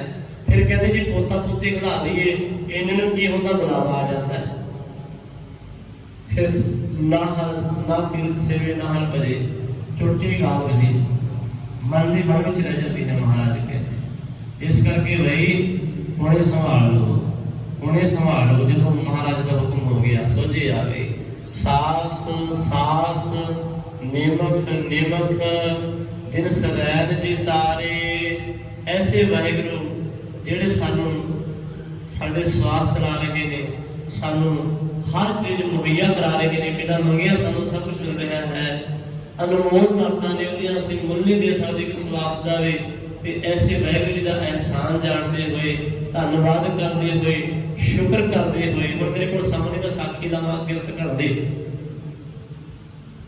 ਮਹਾਰਾਜ ਜੀ ਕਹਿੰਦੇ ਵੀ ਅਕਿਰਤ ਘੜਦੀ ਜਿਹੜੀ अकिरत घड़ता है ना, उन्होंने गुरु ते परमेश्वर भी नहीं चाहते, ਉਹਦਾ ਭਾਰ ਨਹੀਂ ਧਰਤੀ ਚੱਲਦੀ, ਸ੍ਰਿਸ਼ਟੀ ਦਾ ਭਾਰ ਚੱਲ ਸਕਦੀ ਹੈ, ਸਾਰੀ ਬਨਸਪਤੀ ਦਾ ਭਾਰ ਚੱਲ ਸਕਦੀ ਹੈ ਧਰਤੀ, ਪਰ ਅਕਿਰਤ ਘੜਦੇ ਪੈਰ ਰੱਖਣ ਦੇ ਨਾਲ ਧਰਤੀ ਭ੍ਰਿਸ਼ਟ ਹੋ ਜਾਂਦੀ ਹੈ। ਇੰਨੀ ਮਾੜੀ ਹੈ ਅਕਿਰਤ ਘੜਦਾ। ਸਭ ਤੋਂ ਵੱਡਾ ਅਕਿਰਤ ਘੜ ਕੌਣ ਹੈ? ਜੋ ਵਾਹਿਗੁਰੂ ਪਰਮੇਸ਼ਰ ਦਾ ਸ਼ੁਕਰ ਨਾ ਕਰੇ। ਬਾਣੀ ਵਿੱਚ ਬਹੁਤ ਬਚਨ ਹੁੰਦੇ, ਮੇਰੇ ਕੋਲ ਮੇਰਾ ਸਮਾਂ ਨਹੀਂ ਹੈ, ਜਿੰਨਾ ਮੈਨੂੰ ਸਮਾਂ ਮਿਲਿਆ ਉਹਦੇ ਵਿੱਚ ਮੈਂ ਰਹਿ ਕੇ ਬੇਨਤੀ ਕਰਾਂ। ਇਸ ਕਰਕੇ ਮਹਾਰਾਜ ਜੀ ਕਹਿੰਦੇ ਵੀ ਸਵਾਸ ਸਵਾਸ ਸਿਮਰਨ ਦਾ ਆਪਣਾ ਸੁਭਾਅ ਬਣਾ, ਦਿਨ ਤੇ ਰਾਤ ਉਠਤ ਬੈਠਤ ਸੋਵਤ ਜਾਗਤ ਮਾਰਗ ਚਲਤ ਹਰੇ ਹਰ ਧਿਆਈ ਹੈ। ਬਹਿੰਦੇ ਆ, ਉੱਠਦੇ ਆ, ਸੌਂਦੇ ਆ, ਜਾਗਦੇ ਆ, ਤੇਰਾ ਸੁਭਾਅ ਬਣ ਜਾਵੇ, ਤੇਰੇ ਹਿਰਦੇ ਵਿੱਚੋਂ ਪਰਮੇਸ਼ਰ ਦੀ ਯਾਦ ਨਾ ਭੁੱਲੇ। ਇਹਦੀ ਬਰਕਤ ਨਾਲ ਅੱਗੇ ਮਹਾਰਾਜ ਬਚਨ ਕਰਦੇ ਨੇ, ਸਾਧ ਸੰਗ ਜਪਨ ਸੰਗ ਮਨ ਨਿਧਾਨ ਧਾਰੇ। ਸਤ ਸੰਗਤ ਕਰਿਆ ਕਰੋ। ਸਤ ਸੰਗਤ ਦੇ ਵਿੱਚੋਂ ਵੱਡੀਆਂ ਵੱਡੀਆਂ ਰੂਹਾਂ ਦੇ ਦਰਸ਼ਨ ਹੋ ਜਾਂਦੇ ਨੇ, ਜਿਨ੍ਹਾਂ ਦਾ ਸਵਾਸ ਸਵਾਸ ਸਿਮਰਨ ਚੱਲਦਾ ਹੈ। ਔਰਾ ਹੁੰਦਾ ਹੈ, ਹਰ ਇੱਕ ਮਨੁੱਖ ਦਾ ਔਰਾ ਹੁੰਦਾ, ਮਾੜੇ ਦਾ ਵੀ ਚੰਗੇ ਦਾ ਵੀ। ਉਸ ਔਰੇ ਦਾ ਅਸਰ ਪੈਂਦਾ, ਸੰਗਤ ਵਿੱਚ ਬਹਿੰਦੇ ਆ। ਚੌਥੇ ਪਾਤਸ਼ਾਹ ਮਹਾਰਾਜ ਜੀ ਕਹਿੰਦੇ, ਇੱਕ ਤੋਂ ਇੱਕ ਚੜ੍ਹਦੀਆ ਕੌਣ ਜਾਣਾ ਮੇਰਾ ਨਾਮ ਦੀ। ਸੰਗਤ ਵਿੱਚੋਂ ਇੱਕ ਤੋਂ ਇੱਕ ਚੜ੍ਹਦੀ ਕਲਾ ਵਾਲੇ ਗੁਰੂ ਕੇ ਸਿੱਖ ਪਿਆਰੇ ਹੁੰਦੇ ਨੇ, ਬੰਦਗੀ ਵਾਲੇ ਹੁੰਦੇ ਨੇ, ਤੇ ਉਹਨਾਂ ਦੀ ਸ਼ੋਭ, ਉਹਨਾਂ ਦਾ ਔਰਾ ਸਾਡੇ ਤੇ ਅਸਰ ਕਰਦਾ ਹੈ। ਗੁਰਮੁਖਾਂ ਦਾ ਕਥਨ ਹੈ, ਕਹਿੰਦੇ ਵੀ ਜਿਹੜੇ ਸੰਤ ਹੁੰਦੇ ਨੇ, ਮਹਾਂਪੁਰਸ਼, ਉਹ ਬੜੇ ਘੱਟ ਹੋਇਆ ਕਰਦੇ ਨੇ। जिवें महाराज का पावन वचन है भी जग में तुम काढ़े है विरले के विरले होंदे लखां करोड़ां विचों एक हुंदा है। ਉਹ ਜਿਹੜਾ ਕਰੋੜਾਂ ਵਿੱਚੋਂ ਇੱਕ ਹੁੰਦਾ ਨਾ ਲੱਖਾਂ ਵਿੱਚੋਂ, ਕਹਿੰਦੇ ਜੇ ਕਿਸੇ ਨਗਰ ਦੇ ਨੇੜੇ ਨੂੰ ਵੀ ਲੰਘ ਜਾਵੇ ਨਾ, ਉਹ ਨਗਰ ਹੀ ਸਵਰਗ ਬਣ ਜਾਂਦਾ ਹੈ, ਉਹ ਨਗਰ ਹੀ ਧਨਤਾ ਦੇ ਯੋਗ ਹੋ ਜਾਂਦਾ ਹੈ। ਕਬੀਰ ਸਾਹਿਬ ਇਹ ਕਹਿੰਦੇ ਨੇ ਨਾ ਵੀ ਜਿਸ ਕੁਲ ਦੇ ਵਿੱਚ ਗੁਰੂ ਦਾ ਪਰਮੇਸ਼ਰ ਦਾ ਭਗਤ ਪੈਦਾ ਹੋ ਜਾਵੇ, ਉਹ ਕੁਲ ਧਨਤਾ ਯੋਗ ਹੈ, ਉਹ ਪਰਿਵਾਰ ਧਨਤਾ ਯੋਗ ਹੈ, ਉਹ ਨਗਰ ਵੀ ਧਨਤਾ ਯੋਗ ਹੋ ਜਾਂਦਾ ਹੈ। ਸਤ ਸੰਗਤ ਵਿੱਚ ਬਹਿ ਕੇ ਮਹਾਰਾਜ ਜੀ ਕਹਿੰਦੇ ਸਤ ਨਹੀਂ ਕਰੀਦੀ, ਪੰਜੇ ਪਾਤਸ਼ਾਹ ਜੀ ਹੁਕਮ ਕਰ ਰਹੇ ਨੇ। ਸਾਡਾ ਕੀ ਸੁਭਾਅ, ਅਸੀਂ ਉੱਚੀ ਨਹੀਂ ਬੋਲਦੇ ਸੰਗਤ ਵਿੱਚ, ਅਸੀਂ ਸ਼ਰਮਾਉਂਦੇ ਹਾਂ। ਜਦੋਂ ਭੁੱਖ ਲੱਗਦੀ ਉਦੋਂ ਨਹੀਂ ਸ਼ਰਮਾਉਂਦੇ, ਛੱਡਦੇ ਆ ਨਾ ਸੰਗਤ ਵਿੱਚ ਬਹਿ ਕੇ। ਭੁੱਖੇ ਖਾਵਤ ਲਾਜ ਨਾ ਆਵੇ, ਬਾਣੀ ਕਹਿੰਦੀ ਆ ਨਾ, ਭੁੱਖਿਆਂ ਨੂੰ ਖਾਂਦੇ ਨੇ ਲਾਜ ਨਹੀਂ ਨਾ ਹੁੰਦੀ, ਛੱਡਦੇ ਆ ਨਾ ਫਟਾਫਟ, ਰੱਜ ਵੀ ਛੱਡਦੇ ਆ। ਤੇ ਮਹਾਰਾਜ ਕਹਿੰਦੇ ਆਤਮਾ ਨੂੰ ਵੀ ਨਾਮ ਦੀ ਭੁੱਖ ਲਾਵੋ। ਜਦੋਂ ਆਤਮਾ ਨੂੰ ਸੱਚ ਨੂੰ ਭੁੱਖ ਲੱਗ ਗਈ, ਫਿਰ ਉਹ ਜਿਹਦੇ ਅੰਦਰ ਭੁੱਖ ਹੈ ਉਹ ਜਖ ਨਹੀਂ ਕਰਦਾ, ਉਹਦਾ ਝਾਕਾ ਖੁੱਲ ਜਾਂਦਾ ਹੈ। ਮਹਾਰਾਜ ਕਹਿੰਦੇ ਝਾਕਾ ਖੋਲ ਕੇ ਨਾਮ ਜਪਿਆ ਕਰੋ, ਬਾਣੀ ਪੜਿਆ ਕਰੋ, ਸੰਗਤ ਵਿੱਚ ਉੱਚੀ ਉੱਚੀ ਆਵਾਜ਼ ਦੇ ਨਾਲ ਚਤਨ ਕਰਿਆ ਕਰੋ। ਵਾਹਿਗੁਰੂ ਜਦੋਂ ਜਪਦੇ ਹੋ ਉੱਚੀ ਉੱਚੀ ਸੰਗਤ ਵਿੱਚ ਬੋਲਿਆ ਕਰੋ। ਪੰਜੇ ਪਾਤਸ਼ਾਹ ਜੀ ਕਹਿੰਦੇ ਸਾਧ ਸੰਗ ਵੀ ਸਤ ਸੰਗਤ ਵਿੱਚ ਰਹਿ ਕੇ ਜਪ ਨਿਸੰਗ। ਨਿਸੰਗ ਕੀ ਹੈ? ਸੰਗ ਤੋਂ ਰਹਿਤ ਹੋ ਕੇ, ਸੰਗੜਾ ਕਾਹਦਾ ਬਈ? ਤੇ ਮਨ ਨਿਧਾਨ ਧਾਰੇ, ਜੋ ਗੁਣਾਂ ਦਾ ਨਿਧਾਨ ਤੋਂ ਭਾਵ ਹੈ, ਜੋ ਗੁਣਾਂ ਦਾ ਪਰਮੇਸ਼ਰ ਖਜ਼ਾਨਾ ਹੈ, ਭੰਡਾਰਿਆਂ ਦਾ ਮਾਲਕ ਹੈ। ਪੜ੍ਹਦੇ ਨਾ ਸ੍ਰੀ ਜਪਜੀ ਸਾਹਿਬ, ਆਸਣ ਲੋਏ ਲੋਏ ਭੰਡਾਰ, ਜੋ ਕਿਛ ਪਾਇਆ ਸੋ ਏਕਾ ਵਾਰ। ਵਾਹਿਗੁਰੂ ਜੀ ਨੇ ਸ੍ਰਿਸ਼ਟੀ ਵਿੱਚ ਇੱਕ ਵਾਰ ਹੀ ਪਾ ਦਿੱਤਾ, ਬੀਜ ਪਾ ਦਿੱਤਾ। ਉਹ ਉੱਗ ਰਹੇ ਨੇ, ਦਰਖਤ ਬਣ ਰਹੇ ਨੇ, ਬਨਸਪਤੀ ਬਣ ਰਹੀ ਹੈ, ਉਹ ਫਲ ਦੇ ਬਾਅਦ ਜਦ ਪੈਦਾ ਹੁੰਦੀ ਆ, ਫਲਦੀ ਹੈ, ਫੁੱਲਦੀ ਹੈ, ਫਿਰ ਬਿਰਧ ਹੋ ਜਾਂਦੀ ਹੈ, ਨਵੀਂ ਜੰਮ ਜਾਂਦੀ ਹੈ। ਇਸ ਤਰ੍ਹਾਂ ਅਸੀਂ ਆ ਇੱਕੋ ਵਾਰੀ ਮਹਾਰਾਜ ਦੇ ਬਾਰ-ਬਾਰ ਨੂੰ ਕਰਨ ਦਾ ਲੋੜ ਨਹੀਂ। ਬਹੁਤ ਵੱਡਾ ਹੈ, ਬਹੁਤ ਵੱਡਾ ਹੈ, ਸਭ ਤੋਂ ਵੱਡਾ ਸਤਿਗੁਰੂ ਨਾਨਕ। ਬਾਣੀ 'ਚ ਬਚਨ ਹੁੰਦਾ ਨਾ, ਜੈਸਾ ਤੂੰ ਤੈਸਾ ਤੂੰ ਹੀ, ਕਿਆ ਉਪਮਾ ਦੀਜੈ। ਗੁਰੂ ਤੇ ਪਰਮੇਸ਼ਰ ਬਾਰੇ ਬਚਨ ਹੁੰਦਾ ਹੈ ਵੀ ਗੁਰੂ ਵਰਗਾ ਨਾ ਕੋਈ ਹੈ ਨਾ ਹੋਵੇਗਾ।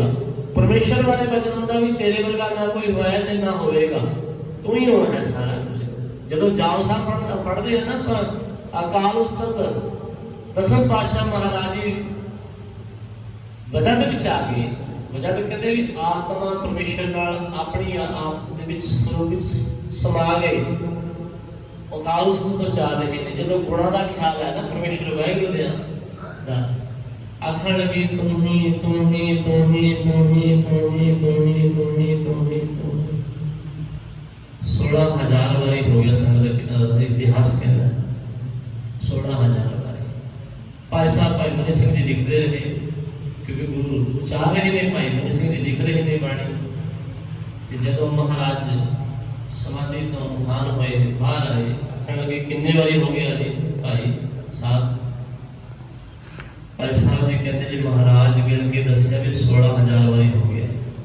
ਅਕਾਲ ਉਸਤਤ ਦੀ ਬਾਣੀ ਬਹੁਤ ਲੰਮੀ ਹੈ। ਮਹਾਰਾਜ ਕਹਿੰਦੇ ਹੋਰ ਲੰਮੀ ਹੋ ਜਾਵੇਗੀ, ਪੜ੍ਹਨ ਦਾ ਅੱਗੇ ਸਮਾਂ ਨਹੀਂ ਹੋਏਗਾ। 16 ਵਾਰੀ ਕਰਦੇ ਹੋ। ਜਿਹੜਾ ਇਹ ਭਾਵਨਾ ਅੰਤਰਾਤਮੇ ਹੋ ਕੇ ਤੂੰ ਹੀ ਆਖੇਗਾ ਨਾ 16 ਵਾਰੀ, ਉਹਨੂੰ ਮਹਾਤਮ 16,000 ਵਰਗਾ ਮਿਲੇਗਾ। ਬੜੀਆਂ ਬਖਸ਼ਿਸ਼ਾਂ ਨੇ, ਪਤਾ ਨਹੀਂ ਕਿੰਨੇ ਕੁ ਮਹਾਰਾਜ ਦੀ ਕਿਰਪਾ ਨੇ। ਬੜੇ ਵਾਰੀ ਸਮਝਾਇਆ, ਬੜੇ ਵਾਰੀ ਸਾਨੂੰ ਬਖਸ਼ਿਸ਼ਾਂ ਥਾਂ ਬਖਸ਼ਿਸ਼ਾਂ ਕੀਤੀਆਂ ਨੇ ਮਹਾਰਾਜ ਨੇ। ਮਹਾਰਾਜ ਪੰਜੇ ਪਾਤਸ਼ਾਹ ਕਹਿੰਦੇ ਬਈ ਸੰਗਤ ਜੀ, ਗੁਰੂ ਕੇ ਪਿਆਰਿਓ, ਐਸੇ ਗੁਣਾਂ ਦੇ ਖਜ਼ਾਨੇ ਵਾਹਿਗੁਰੂ ਜੀ ਨੂੰ ਹਿਰਦੇ ਵਿੱਚ ਵਸਾਉਣ ਦਾ ਯਤਨ ਕਰੋ। ਜੋ ਗੁਣਾਂ ਦਾ ਭੰਡਾਰੇ ਦਾ ਖਜ਼ਾਨਾ ਹੈ, ਉਹਦੇ ਚਰਨਾਂ ਕਮਲਾਂ ਨੂੰ ਚਰਨ ਕਮਲ ਨਮਸਕਾਰ, ਗੁਣ ਗੋਬਿੰਦ ਵਿਚਾਰੇ। ਗੁਣਾਂ ਦੇ ਖਜ਼ਾਨੇ ਵਾਹਿਗੁਰੂ ਪਰਮੇਸ਼ਰ ਦੇ ਚਰਨਾਂ ਕਮਲਾਂ ਨੂੰ ਹਿਰਦੇ ਵਿੱਚ ਵਸਾਉਣ ਦਾ ਯਤਨ ਕਰੋ। ਨਮਸਕਾਰ ਕਰਦੇ ਰਹੋ, ਨਮਸਕਾਰ ਕਰਦੇ ਰਹੋ, ਨਮਸਕਾਰ ਤੱਕ ਲੱਖ ਵਾਰ ਨਮਸਕਾਰ ਕਰਦੇ ਰਹੋ। ਬਾਣੀ ਨਮਸਕਾਰ ਕਰੋ, ਪਰਮੇਸ਼ਰ ਨਮਸਕਾਰ ਕਰੋ। ਜਾਪ ਸਾਹਿਬ ਅਸੀਂ ਰੋਜ਼ ਪੜ੍ਹਦੇ ਹਾਂ। ਜਾਪ ਸਾਹਿਬ ਇੱਕ ਵਾਰੀ ਜਾਪ ਸਾਹਿਬ ਪੜ੍ਹਨ ਦੇ ਨਾਲ 1100 बार नमस्कार हो जाती है। परमेश्वर वाहिगुरू जी ने एक बार जाप साहब पढ़िया करो, भाव बाणी सारी पढ़ो। एक बार जाप साहब पढ़ने नाल 1100 बार नमस्कार हो जाती है। बैठे बैठे पढ़िया करो, गुरु कृपा करे। महाराज पंचम कैद पातशाह कहते जिथे नाम जपना है ਉਹਦੇ ਗੁਣਾਂ ਨੂੰ ਹਿਰਦੇ ਵਿੱਚ ਵੀ ਧਾਰਨ ਕਰਨਾ, ਵਾਹਿਗੁਰੂ ਵਰਗੇ ਗੁਣ, ਗੁਰੂ ਵਰਗੇ ਗੁਣਾਂ ਨੂੰ ਆਪਣੇ ਅੰਦਰ ਧਾਰਨ ਕਰਨ ਦਾ ਯਤਨ ਕਰਨਾ। ਕਹਿੰਦੇ ਫਿਰ ਉਹ ਗੁਰੂ ਦਾ ਸਿੱਖ ਹੁੰਦਾ ਹੈ जिस सिख को देख के गुरु की याद आ जाए। ये है गुरु का सिख। जिस गुरु के सिख के कारनामे देख के, जिस गुरु के सिख के आचरण देख के, उन्हें गुण देख के ये लगे भी हाँ ये है गुरु का सिख। उन्होंने कही गुरु का सिख भीष विश्रे गुरु का मन मान, जिससे गुरु का भी मन मान जाए, कृपा हो जाए। ये सतगुरु पातशाह कहते चरण कमल नमस्कार गुरु गोबिंद विचारे। उन्होंने दे गुणां नूं किड्डे किड्डे गुण ने, किन्ने सानूं मिष्टान पदार्थ, सलोणे पदार्थ, वस्त्र है। पढ़ो सुखमनी साहब असीं पढ़दे आ, मेरे समा सौत होण वाला है ना। आ ठंडा जल, मिठा जल, खाण नूं 36 प्रकार के भोजन, मन भाउंदियां मौजां, सारा कुछ फ्री विच दे रहा परमेश्वर। सब कुछ फ्री विच दे रहा, कुछ नहीं ले रहा। सानू दुनिया तो चीज खरीद के उन्होंने पैसे देने पाते हैं, पर गुरुद्वारे आओ रुपया गोल विच पाओ ना पाओ सुविधा सारी मिलेगी। इतने आए ना, बड़ी कृपा प्रबंधक साहब का बहुत धन्यवाद। एसी कमरे बनाए हुए, किसी तो कोई रसीद नहीं, कोई कुछ नहीं। यही परमेश्वर के गुण ने, यही गुरु के गुण ने। आपे आउंदा सह सुभा माया पिछे ला के, माया दासी भगतां की कार कमावे। जदों गुरु परमेश्वर को ध्यान हो जाए, माया पिछे पिछे तुरी आती है। फिर पातशाह कहते जो तक असीं फड़ के रखे, कोई फड़ के रखता उदों दौड़ती है, तो जो छड़ देती है फिर पिछे भजती है। ये सच है गुरु का बात। तो महाराज जी कहते उहदे गुणां नूं याद करो। स्वास साडे किवें चल रहे, साडा खाधा पीता किवें हजम होंदा है, सानूं पता किवें चर्बी बनदी है, किवें मिज खून बनदा है, किवें मल मूत्र निकलदा। ये सब परमेश्वर दी खेडां ने, उहनूं पता, उहदे गुण ने। किन्ने पार्ट ने साडे। जदों किसी का दिल थोड़ा नुक्स हो जाए ना, 5-6 लाख रुपये लेबर नहीं लेता डॉक्टर, लेबर अपनी मेहनत ते जेड़ा वाहिगुरू सारे उम्र फिरदे नूं स्वस्थ रखदा है। किन्नी लेबर बनदी होवे, हवा की किन्नी। आ पिछे होया ना कोरोना का काल, ऑक्सीजन के सिलेंडर की कीमत कित्थे पहुंच गई सी। सारे सिलेंडर से कुछ किन्ने सिलेंडर बंद रहते होने।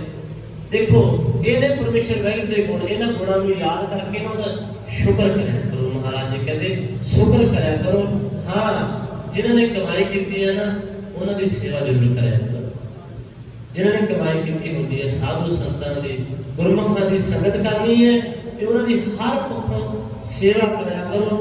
उहदे अंदरों ये दातां प्राप्त होंदियां ने। किहड़ी अगला वचन महाराज जी कहते साध जना की रेन नानक मंगल सुख सदारे। ये बड़े बड़े वचन होंदा है। ਜਿਹੜਾ ਚਰਨ ਧੂੜਾ ਨਾ ਅੱਜ ਅਸੀਂ ਪੜ੍ਹਦੇ ਗਏ, ਬਹੁਤ ਮਾਫ ਕਰਨਾ, ਸਾਡੇ ਵਿੱਚੋਂ ਪੈਦਾ ਹੋ ਗਏ ਨੇ। ਸਾਡੀ ਸੇਵਾ ਦੀ ਕਿੰਤੂ ਕਰਦੇ ਨੇ, ਸਾਧੂ ਸੰਤਾਂ ਦੀ ਸੇਵਾ ਕਰਨ ਤੋਂ ਕਿੰਤੂ ਕਰਦੇ ਨੇ।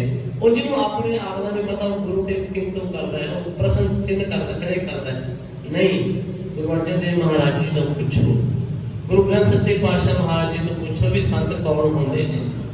ਜਿਨ੍ਹਾਂ ਸਾਸ ਗ੍ਰਾਸ ਨਾ ਵਿਸਰੈ, ਹਰ ਨਾਮਾ ਮਨ ਮੰਤ, तन से सही नानक पूर्ण सोई संत। ते महाराज जी कहते जेड़े गुरु नूं समर्पण ने, गुरु के मंदिरां दी, गुरु के लंगरां दी गुरु सेवा करते हैं, मर्यादा कमा रहे हैं।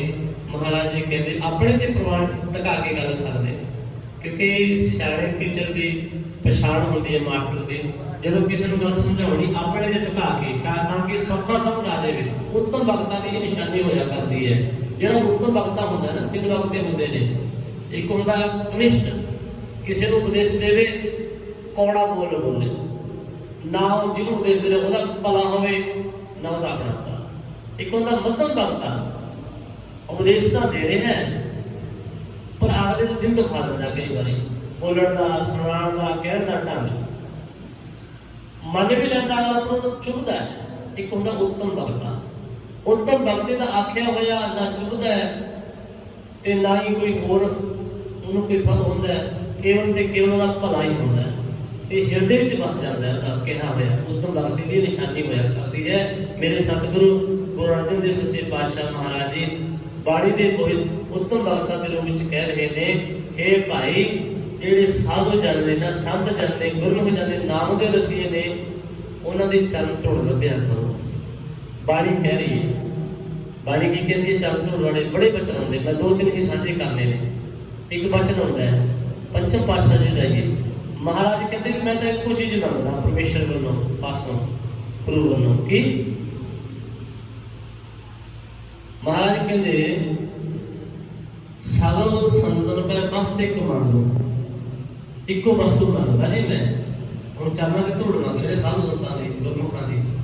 ਸਗਲ ਸੰਤਨ ਪੈ ਮਸਤ ਇੱਕ ਮੰਗੋ, ਕਰੂੰ ਬੇਨਤੀ ਮਾਨ ਤਿਆਗੋ, बार बार जाए ना खबरिया मोहे देहो संतन की तू राजी है। हे वाहिगुरु जी मैंने एक वस्तु दे दे बस, एक तो मेरा हंकार दूर हो जाए, मैं मेरी दूर हो जाए, ते दूजा मेरी ये बेनती है एक वस्तु जी है मैंने संतां की सेवा मिल जाए, चरण धूड़ मिल जाए, चरण धूड़ मिल जाए। जिवें अजकल मॉल ने ते होर बड़े जिहड़े दुकानां ने जिथों इक्को दुकान में सारा समान मिल जाता है। महाराज कहते इस तरह संतां दी संगत दी गुरमुखां दी चरण धूड़ विच सारियां बरकतां इक्को थां तो मिल जांदियां ने।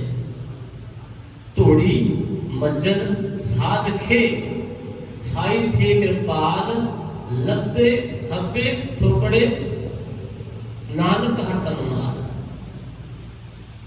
कहते भी चरण धूड़ जिहड़ा लै लवे ना, सेवा कमा लवे, हर पक्षों जो भी उहदा बित है, कहते सारे बस सारे पदार्थ प्राप्त हो जाते हैं, हो जाते हैं। रोज पढ़ते हैं ना, सानू हुक्म भी है, सौण लगे 16 साल पढ़ते हैं रोज। सानू सवेर एक ओंकार तो साडा जाप शुरू हो गई, 5 बाणियां, फिर शाम का 2 बाणियां, 16 रहला साहब 16 साहब पढ़ के सौण लगे भी महाराज कहते संतां दी धूड़ लै लिओ भाई, लै लिओ नहीं ली भाव सेवा लै लिओ संगत दी। सबके शब्द च कहते हैं गुरमुखां दी, नाम जपण वालियां दी, संगत दी जिहड़ी इकट्ठ है उहदी सेवा करें हर पक्षों। जिवें साडे कहते हैं झाड़ू नाल दे नाल साडे दरिद्र साफ हुंदे ने, भांडे साफ करन दे नाल साडा मन साफ हुंदा है, सच है। तप्पड़ झाड़ दे नाल की हुंदा है? बाणी कहती है तप्पड़ झाड़ बिछाए धूड़ी नहाया।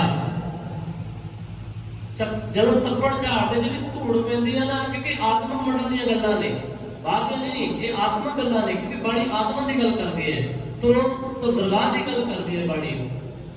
हर का ये गल्लां गुरु नानक का सुना है, ये तो दरगाह दी गल्लां ने, आत्मा मंडल दी गल्लां ने, साडी समझ तो बाहर ने। समझ दा जतन करिए, गुरु कृपा करे।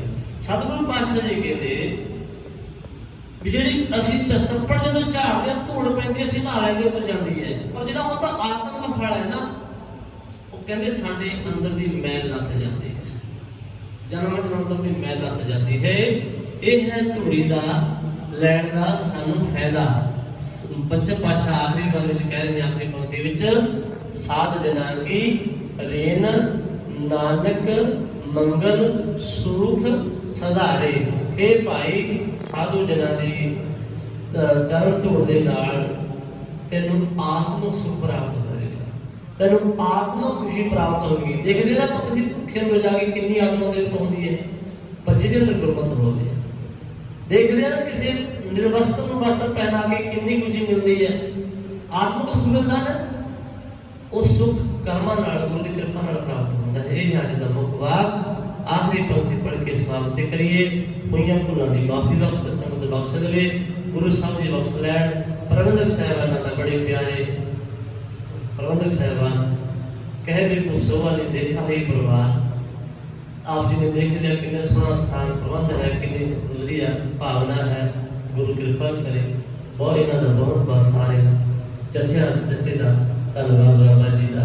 मौजूदा जी बाबा जी हरवास सिंह जी बच्चन जी, बाबा भोजा सिंह जी, मौजूदा बाबा बचन सिंह जी, और उन्होंने सारा भाई साहब जी बाबा जी जिन्होंने वाला गल हुई है, नाम मैनू नहीं पता, पर जी एस लिखा हुआ है। जो भी गुरु साहब की कृपा है, इन्होंने सारे परिवार का जथे का कोट आन कोट धन्नवाद करते हैं, गुरु साहब जी का शुक्र करते हैं। ਅੰਗਦ ਆਖਰੀ ਪੰਕਤੀਆਂ ਸਤਿਗੁਰੂ ਪਾਤਸ਼ਾਹ ਜੀ ਕਹਿ ਰਹੇ ਨੇ, ਚਰਨ ਕਮਲ ਨਮਸਕਾਰ ਗੁਣ ਗੋਬਿੰਦ ਵਿਚਾਰੇ, ਸਾਧ ਜਨਾ ਕੀ ਰੇਨ ਨਾਨਕ ਮੰਗਲ ਸੁਖ ਸਧਾਰੇ। ਵਾਹਿਗੁਰੂ ਜੀ ਕਾ ਖਾਲਸਾ, ਵਾਹਿਗੁਰੂ ਜੀ ਕੀ ਫਤਿਹ। आओ आनंद साहब से पौड़ियाँ गाइए।